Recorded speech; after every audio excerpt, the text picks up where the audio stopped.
Good morning, and welcome to your morning cereal.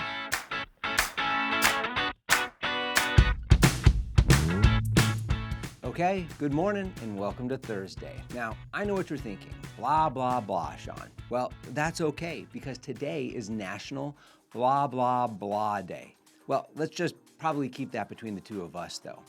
And today is also National High Five Day, so there we go. Air high five to everybody watching on YouTube. Today is also National Cheese Ball Day, and I've got a good buddy that lives out in Colorado, and he knows I am not going to let National Cheese Ball Day go by without a shout out to him and his Costco-sized cheese ball crates or totes that he used to eat all the time. High five to you. Your body survived those days. Okay, well, let's go ahead and move on to our quote for today, and this will be the second quote that we have from Jennifer Garner, and she's now joining Jim Carrey as a multiple quote giver here on Morning Cereal. Well, Jennifer Garner said, quote, "Beauty comes from a life well lived. If you lived well, your smile lines are in the right places," end quote. Thanks, Jen. Well, let's move on to today's news, facts, and birthdays, and they're for April 17th.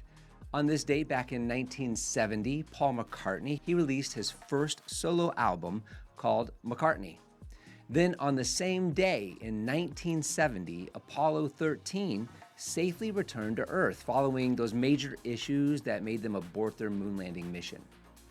Then in 2002 on this date, the TV show General Hospital. Do you guys remember watching that? Maybe your parents watching that? Well, in 2002 on this day, it aired its 10,000th episode. That's ABC's longest running soap opera, and it's the longest running program still in production today. The soap began airing in 1963, and as of 2 days ago, it aired its 15,690th show. So just by comparison, everybody knows how long The Simpsons have been on, right? They've been on the air since 1989. They have been extremely lazy and only released 785 episodes. Well, finally, back in 2011, on this date, based on the novels by George R.R. Martin, the show Game of Thrones premiered on HBO. Well, happy birthday to you if today is your birthday. You share a birthday with singer Victoria Posh Spice Beckham. She's 51 today. And actress Jennifer Garner. She's 53 today.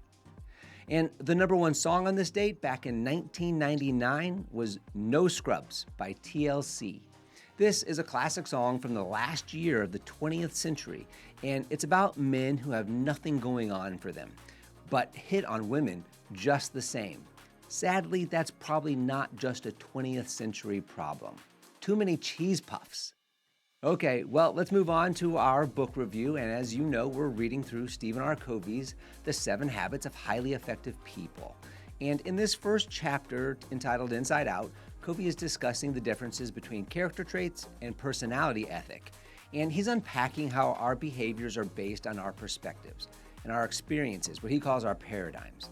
And Covey describes the idea that despite our individual paradigms, within each of us exists an awareness of certain innate foundational principles like fairness, integrity, and honesty that cannot be broken, and they're self-evident to one degree or another in every one of us. And yesterday, we began Covey's subchapter, Principles of Growth and Change, and Covey was laying the groundwork that it is these types of foundational concepts that we must build real change upon, and step by step.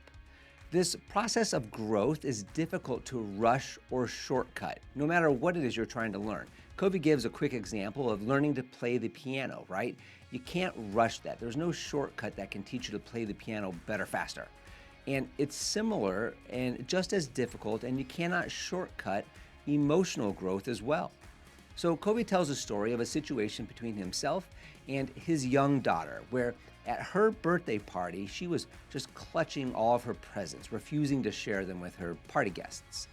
And Covey was embarrassed as he was attempting to get her to share with the other kids at the party.